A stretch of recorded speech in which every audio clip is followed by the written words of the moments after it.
पानी मिलाती तो बेटी कहती है माँ अगर उमर ने देख लिया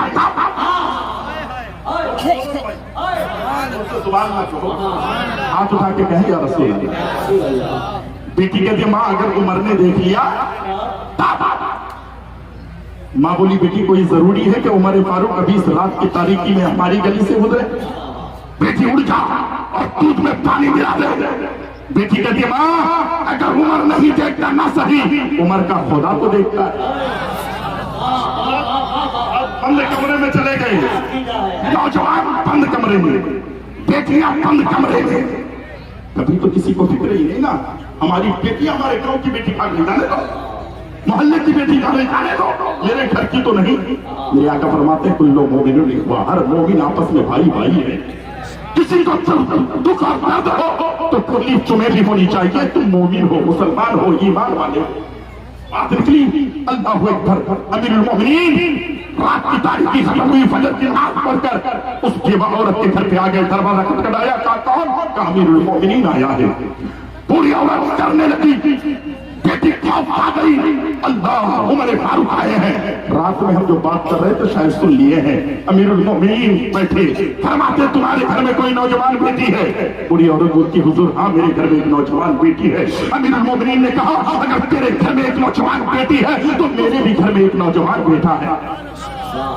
जो ताज, जो 23,000 दिलों का मालिक हो, जिसको मेरे नबी ने दुनिया में जन्नत की बशारत दे दिया, आका ने शानो शौकत देखकर और नबी के गुलामों ने शानो शौकत देखकर किसी के घर में रिश्ता नहीं किया। आका जानते हैं और गुलाम भी जानते हैं अगर दीनदार बेटी मेरे घर में आ जाए तो मेरी बेटी की भी जिंदगी संवर जाएगी, आखिरत और आखिरत भी संवर जाएगी। मैं समझाना चाहता हूँ आज हम कहाँ जा रहे हैं। हजरत का जुमला था, आज हम कहाँ हैं और क्या कर रहे हैं और क्या करना चाहते हैं। एक बाप ने हराम खाया तो बेटा इतना बड़ा गुनहगार। मुखिया साहब दीजिए ना पैसा, मुखिया साहब कहते कल कहते तो दे देता, क्योंकि सैकड़ों दर्दमंद मिलते हैं, काम के लोग चंद मिलते हैं। जब कभी मुसीबत सताती है दरवाजे सबके बंद मिलते हैं। मुखिया साहब ने कहा नहीं मेरे पास नहीं है, डीलर साहब ने कहा मेरे पास नहीं है, प्रधान साहब ने कहा मेरे पास नहीं है। लौट कर आया था तो नाक कर जाएगी, कैसे का सब तो हमने इंतजाम किया, लेकिन बाराती के लिए अगर टिफिन ना हो, बढ़िया इंतजाम ना हो, कबाब ना हो, टिकिया ना हो, फिर ठंडा ना हो, तो फिर तो रुसवा हो जाएंगे। मुफ्ती साहब फिर क्या कह रहे हैं? उसकी बीवी कहती मेरे शोहर जाओ ना, उनसे कहिए अगर ऐसे नहीं तो सूद पे ही दे दे। मैं अगर गलत कहता हूँ तो मेरे साथ चलिए, गाड़ी है मेरे पास, मैं आपको 10 आदमी को दिखा दूंगा जिन लोगों ने ऐसा इस तरीके की शादी की। कहा प्रधान साहब का क्या हुआ? का पैसा नहीं है, अब बड़े आदमी है किसी से लेकर लीजिए, का सूद में लेना होगा। ठीक है, नहीं तो नाक कर जाएगी। उसने कहा ठीक है 1 लाख रुपए देते हैं आपको, 3 महीने के बाद 1,30,000 रुपए देना है। वो खुशी खुशी ले लेता है। अब उसी पैसे से जानवर भी लेके आया, उसी पैसे से साल पत्ता भी लेके आया, उसी पैसे से ठंडे की बोतल भी आई, उसी पैसे से बिरयानी भी बनाई गई, उसी पैसे से सारा इंतजाम हुआ। यानी जब दूल्हा आया तो दूल्हा भी हराम खाया, जितने बाराती आए वो भी हराम खाए। जब एक आदमी हराम खा ले और बीवी को हराम खिला ले तो बेटा इतना ना फरमा। अब बारातियों में 300 लोग गए, 300 के 300 आदमी हराम खा के घर आया। अब उसके घर में जो बच्चा पैदा होगा वो कैसा हलाली होगा या किस तरीके का होगा जरा आप बताएं। बाप का वफादार होगा, बाप का मानने वाला होगा, उलमा की ताज़ीम करने वाला होगा, बुजुर्गान दीन को मानने वाला होगा, गरीब नवाज का वफादार होगा, गौसे आज़म का चहीता होगा, मुस्तफा का जो आशिक होगा। नहीं नहीं, अगर चाहते हो कि हमारे बच्चे वफादार हो जाए तो आज से सूद के पैसों से खाना मत कर दो। किसी के घर में अगर शादी हो रही है तो 10 आदमी लेके जाओ, अल्हम्दुलिल्लाह वो भी हलाल खिला दे, तुम भी हलाल खा लो, तुम्हारा घर भी संवर जाएगा, बेटी वाले का भी घर संवर। जरूरत है कि नहीं बोलिए ना भाई। अगर अफसोस होती है दिल तोड़ने में तो मुसलमान से ज्यादा नहीं, गली में देखो दिल तोड़ दिया, रास्तों में देखो दिल तोड़ दिया, किसी को मारने में, किसी को काटने में, किसी को जलील करने में, किसी को रुस्वा करने में जरा सी भी वक्त नहीं लगती। लेकिन मेरे करीम नवाज के मुरीद खास हैं हजरत सूफी हमीदुद्दीन नागौरी, जोर से बोलो ना सुभान अल्लाह। सूफी हमीदुद्दीन नागौरी, घर में चीनी की जरूरत, शक्कर की जरूरत। और मैं अक्सर चक्कर पर कहता हूं मेरे भाई, एक डॉक्टर के पास जाते हो, चेकअप कराते हो, डॉक्टर ने कहा तुम्हें शुगर की बीमारी हो गई, चाय मत पीना, हाँ रसगुल्ला मिठाई मत खाना, आप छोड़ देते हो, गोश्त मत खाना छोड़ देते हो, हाँ भात मत खाना छोड़ देते हो, क्यों? डॉक्टर ने मना किया। फिर आप चेकअप कराने गए, कहा कि आपका यूरिक एसिड बढ़ गया है। डॉक्टर ने कहा नमक कम खाना, मिर्ची कम खाना, मसाले मत खाना। डॉक्टर ने कहा तो बीवी को आकर कह दिए कि बीवी आज से नमक कम, मसाले कम, मिर्ची कम। क्यों? डॉक्टर ने मना किया है। मेरे भाई डॉक्टर ने कहा, मुफ्ती साहब उलमा किराम यहाँ पर बैठे, भाईजान तवज्जो चाहता हूँ, गोश्त खाना किसी किताब में हराम है क्या? नहीं ना। मछली खाना, बोलो ना, चीनी खाना, जिलेबी खाना, रसगुल्ला खाना, भात खाना किसी किताब में है कि ये हराम है? नहीं। तो डॉक्टर ने कहा तो तुमने हलाल छोड़ दिया। और ये खतीब को तुम बुलाते हो, मुकर्रिर को बुलाते हो, गांव के इमाम को बुलाते हो, गांव के मुफ्ती को बुलाते हो, सारे लोग होते हैं कि उलमा कहते हैं लोगों ज़िना करना हराम है। डॉक्टर के कहने पर तूने हलाल छोड़ दिया और उलमा के कहने पर तुमने हराम को भी तो छोड़ने के लिए तैयार ना हुआ। क्या वजह है? क्या वजह है? याद रखिएगा, मैंने कहा चाचा सब सारी चीजें तुमने छोड़ दी, क्योंकि डॉक्टर ने मुझे कहा है अगर मैं नहीं छोड़ूंगा तो मेरी जान जा सकती है। मैंने कहा सुन ले, अगर डॉक्टर के कहने पर तूने अमल नहीं किया तो तेरी जान जा सकती है, और उलमाए रब्बानीन के कहने पर तूने अमल नहीं किया तो तेरा ईमान जा सकता है। अब फैसला तेरे हाथ पर है, तुम इतनी दूरी क्यों बनाए हो? क्योंकि तुम्हारे पास इल्म नहीं है। मैं बात करने जा रहा हूँ सूफी हमीदुद्दीन नागौरी। आज हमें किसी का दर्द सीने में नहीं है, किसी की उल्फत पर सीने में नहीं है। मेरी बेटियों, मेरी बहनों, मेरी माओ बैठो, मेरे भाई सरास बात सुने। सूफी हमीदुद्दीन नागौरी चीनी खरीदने जा रहे हैं। क्या है? चीनी खरीदने। आप भी जाते हैं शक्कर खरीदने, गए पैदल चल रहे हैं हजरत पाकिस्तान के बॉर्डर पे। आप देखे हैं बारमेर जैसलमेर इलाके में एक दुकान यहाँ है तो दूसरी दुकान 50 किलोमीटर, 25 किलोमीटर, 30 किलोमीटर की दूरी पर दूसरी मार्केट है। सूफी हमीदुद्दीन नागौरी अल्लाह अकबर चीनी खरीदने के लिए निकले, और जब चीनी खरीद कर कितनी दूरी गए मालूम है? 12 को 36 किलोमीटर दूरी तक पैदल चल के गए। कितने किलोमीटर? 36 किलोमीटर पैदल चल के चीनी खरीदने गए। अल्लाह अकबर। यह है इन लोगों ने काम किया है, इन लोगों का दिल है, इन लोगों ने इस्लाम को समझा। अल्लाह अकबर। यानी 36 किलोमीटर पैदल चल के गए, चीनी खरीदा, 36 किलोमीटर पैदल चल के आ रहे हैं। 72 किलोमीटर जाने और आने में लगा। जब कमरे के करीब गए तो कुछ लोगों ने देखा, मुरीदीन मुतकद्दीन ने देखा, हुजूर कहां से आ रहे हैं? कहा मैं चीनी खरीदने गया था। हजरत आपके माथे पे पसीना, पेशानी पे पसीना, पूरे जिस्म में पसीना कहां से आता है? कहा चीनी खरीदने गया था, चीनी खरीद के आ रहा हो। कहा ठीक है।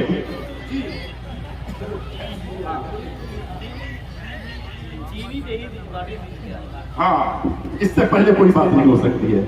अल्हम्दुलिल्लाह। जब आए माथे पे पसीना, पेशानी पे पसीना, जिस्म में पसीना, हुजूर कहां से आ रहे हैं? हजरत ने फरमाया चीनी खरीदने गया था। गौर से सुनिएगा, चीनी खरीदने गया था। हजरत ने फरमाया चीनी खरीदने गया था। लोगों ने कहा ठीक है, चले गए, अंदर गए। और अंदर जाने के बाद मार्केट से जो सामान लाते हैं उस थैली में नहीं रखते ना, दूसरे बर्तन में डाल देते हैं। डालते हैं भाई, बोलिए ना, डाल देते हैं। चीनी का बर्तन अलग है, चाय पत्ती का बर्तन अलग है, हल्दी का बर्तन अलग है। सूफी हमीदुद्दीन नागौरी ने चीनी जिस थैली में लेके आए थे उससे दूसरे बर्तन में उंडेल रहे थे, डाल रहे थे। उन्होंने क्या देखा? उन शक्कर में, चीनी में एक चूंटी है जिसको आपके बच्चे मसल देते हैं, हम हजारों जो है चूटियों को मसले हुए हैं। मेरे भाई, खुदा की कसम, सूफी हमीदुद्दीन नागौरी ने देखा जब उस बर्तन में शक्कर को डाला गया, एक चूटी नजर आई। हजरत ने फौरन उस चूटी को निकाला, अपनी हथेली में रखा, थोड़ी सी शक्कर ली, फिर हथेली में रखा, मुट्ठी बांध ली। 72 किलोमीटर जाकर चल के जाना आना, कैसा आदमी थकेगा? या तो कोई सामान दे दे तो रास्ते में से घर आता है और कहता है भाई रास्ते में तुम्हारा सामान छूट गया, अब पूरा सामान घर लेके आया है, अब फिर वही तेल साबुन सब के सब लगा रहे हैं। हालात में भाई सूफी हमीदुद्दीन नागौरी फौरन निकले और जैसे घर के बाहर निकले तो वो लोग फिर थे। उन लोगों ने देखा, देख कर कहा तुम कहां जा रहे हैं? हजरत ने कहा जहां से आया हूं वहीं जा रहा हूं, जहां से आया हूं वहीं जा रहा हूं। अभी तो आए थे, अभी फिर आए। हजरत ने फरमाया हाँ इससे ही जा रहा हूँ। हुजूर क्या वजह है? कोई बात नहीं, हम इश्क के बंदे हैं, जो बात बढ़ाई है, जा रहा हूँ। हुजूर क्यों जा रहे हैं? अल्लाह अकबर। एक ने देखा हजरत की मुट्ठी बंदी है, हुजूर आपकी मुट्ठी क्यों बंदी है, जरा खोलिए। हजरत ने खोल दी, देखा थोड़ी सी शक्कर है, उसमें एक चूटी है। लोगों ने कहा हुजूर इस शक्कर में चूटी, और अभी आप फौरन जा रहे हैं? हजरत ने फरमाया इसी चूटी को उसके मकान में छोड़ने जा रहा है।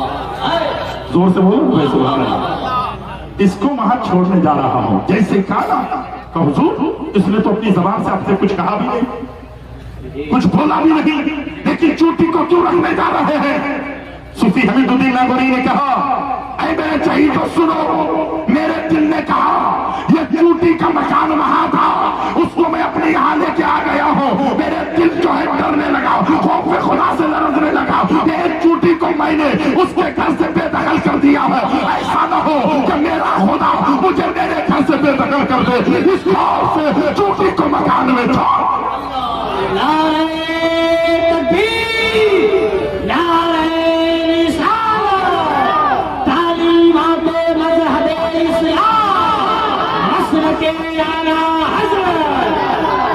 हज़रात मोहतरम, कहने का मकसद और मंशा यह है अपने उलमा की कुर्ब में आए। कुछ भी हो जाए, सबसे पहले आज लोग मस्जिद में जाकर उनका दिल नहीं लगता, मदरसों में उनका दिल नहीं लगता, खानकाहों में दिल नहीं लगता। कहाँ लगता है? मेले में दिल लगता है, ठेलों में दिल लगता है, जहाँ याश नौजवान रहते हैं वहां दिल लगता है। मेरे भाई, अगर एक नौजवान कल कर रहा है वो आप ये ना सोचे ये फलाना गांव का है, आप ये सोचे ये भी तो मेरे भाई का बेटा है, ये भी मज़हब इस्लाम का है। ये दर्द जिस दिन पैदा हो जाएगा ना, तो उलमा से तुम दूरी नहीं बनाओगे, उलमा के करीब आ जाओगे, उलमा की बात सुनोगे, अमल करके दुनिया और आखिरत को जो है बेहतर से बेहतर बना लोगे। हज़रात मोहतरम, अल्हम्दुलिल्लाह मुझे इन लोगों ने कुछ कहा भी था, हालांकि ये काम मुझसे अब होता नहीं है, लेकिन क्यों ना हो, क्योंकि दीन की बात आई है। जब बात आई है तो थोड़ी बहुत हो ही जाए। अल्हम्दुलिल्लाह ऐ ज़ाहिर काम का एक वक्त है, दिल को भी आराम हो ही जाएगा। बहुत अच्छा मजमा है अल्हम्दुलिल्लाह। इस्लाहे मुआशरा कॉन्फ्रेंस, और सबसे ज्यादा जरूरत है इस्लाहे मुआशरा कॉन्फ्रेंस करने। जब कौम की इस्लाह होगी ना, जब हमारी इस्लाह हो जाएगी, तो फिर हम गलत काम करने नहीं करेंगे, हम गलत रास्ते पे नहीं जाएंगे। हजरत हम देखते हैं रेलवे स्टेशनों पे, बस स्टेशनों में, चाय की दुकान में उलमा की तौहीन होती है, लेकिन फिर भी उलमा का सीना अल्लाह ने इतना चौड़ा किया है, इतना बेहतर बनाया है। उलमा जानते हैं कि कौम मेरी बुराई करती है, उलमा फिर भी कहते हैं नबी का मैं वारिस हूँ, इसे मैं जहन्नम के रास्ते पे चलने नहीं दूंगा। वो चाहते हैं कि नशा लगे तो लगे, लेकिन इसको जहन्नम की तरफ न ले जाया जाए, बल्कि इसका रास्ता जन्नत की तरफ हो। उलमा तुम्हारे हमदर्द हैं, तुम्हारे रफीक हैं, तुम्हारे शफीक हैं। इतना बड़ा मजमा है अल्हम्दुलिल्लाह। हरीम तोड़ वाले कितने लोग हैं? हाथ उठाइए तो।